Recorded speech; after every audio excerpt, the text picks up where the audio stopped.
Hi and welcome to today's special episode.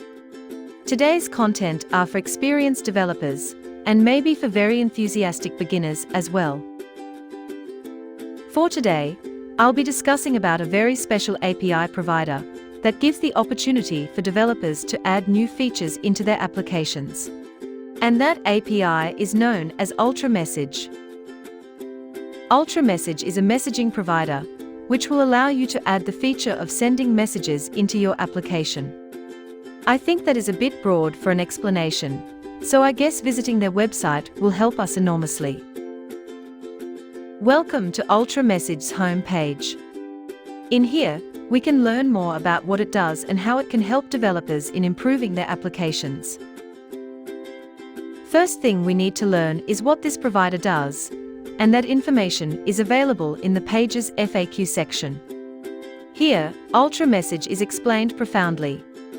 But to put it simply, UltraMsg is a service provider that will allow developers to send messages exclusively on the instant messaging application called WhatsApp.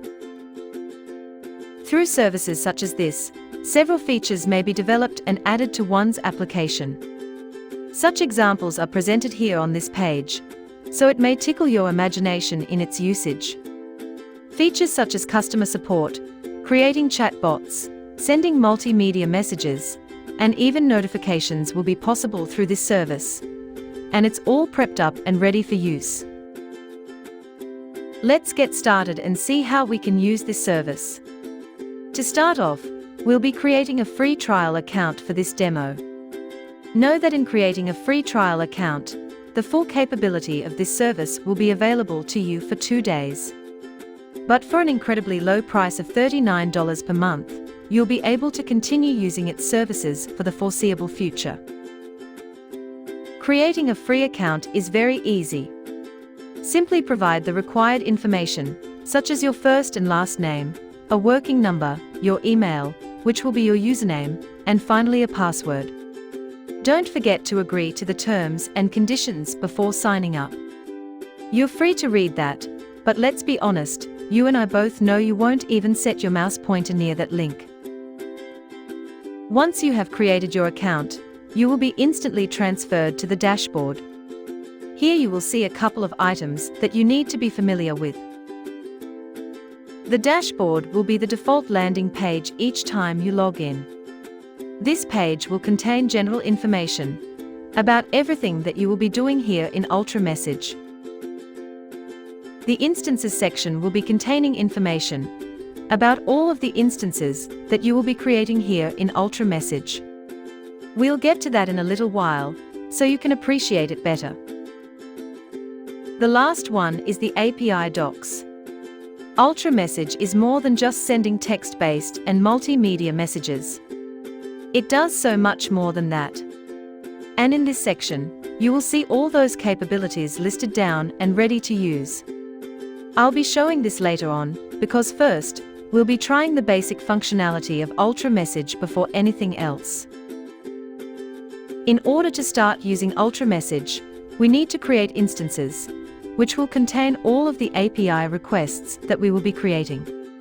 To do that, we just need to click the Instances button, found in the middle of the dashboard. This will open the Instances section, so really, you can just click the Instances button on the left panel. Here we can see that we have no instances yet, so we just have to add a new one by clicking the Add Instance button, found on the upper right corner. Upon clicking said button, UltraMsg will immediately start creating a new instance for you.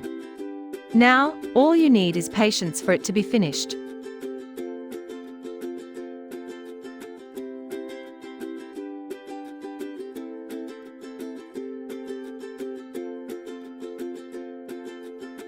Once that's done, click the Manage button that you will see along the set of information for the newly created instance.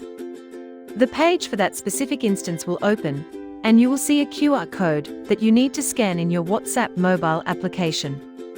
UltraMsg will have an instruction laid out for you, but I prepared my mobile screen recording for this demonstration.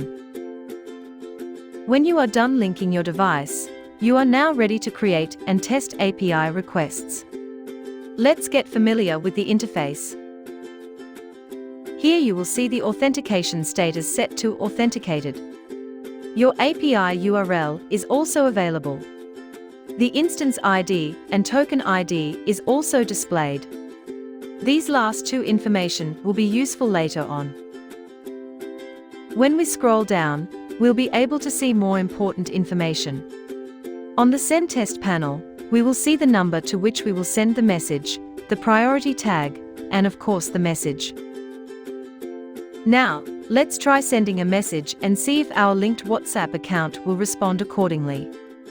For this demo, my linked account will also be the receiving end, so you may notice that in the screen recording, there won't be any received messages. Now let's hit send and wait for the response. It seems that it's working just fine. Just to be cautious, let's try to change the message, so we can be sure that it's not just sending a default message. And it looks like we're good for this test. We also have the Send Test Message by API panel, where we can see the displayed code, which you can paste immediately to your project. You will notice that you have a number of choices to choose from, and that's because UltraMsg supports different programming languages. Another interesting panel here is the Send Test Message by URL. You can copy this URL and paste it in your browser to see if it's working. But for my case, I'll be using Postman to try this out. There's nothing wrong in trying it in a browser. It's just that I myself was curious if it would work here. So let's try and find out together. Well, it seems that it's working all the same. But since I'm a pessimistic one, I'll try changing the message here as well and give it a shot. Glad that I was proven wrong on that one. At this point, you can simply save those requests and place it in your source code for further modification. As long as your instance is up and running, you will always be ready to send messages in WhatsApp. Our next order of business is trying out the API docs section. We can easily open this section by clicking its button on the left side panel.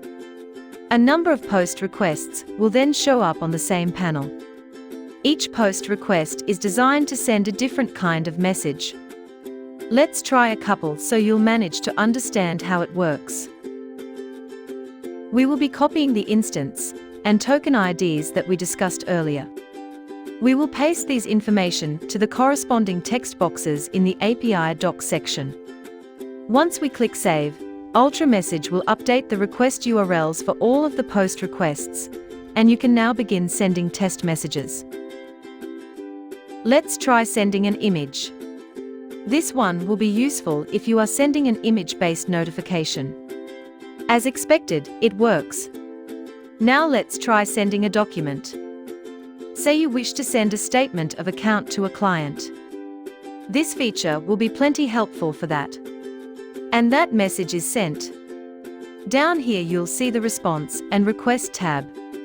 You can also copy this request to your Postman, but just make sure to declare the body in your request.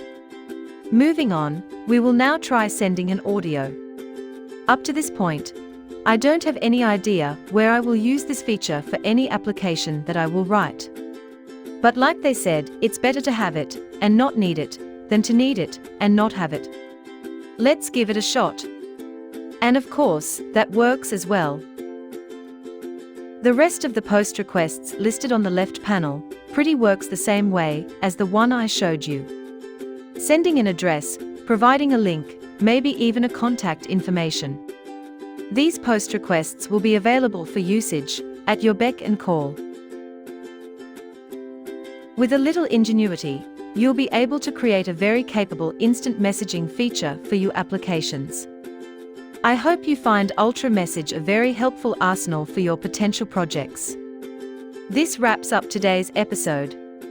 Please continue to support my channel. Thank you for watching and have a great day ahead of you.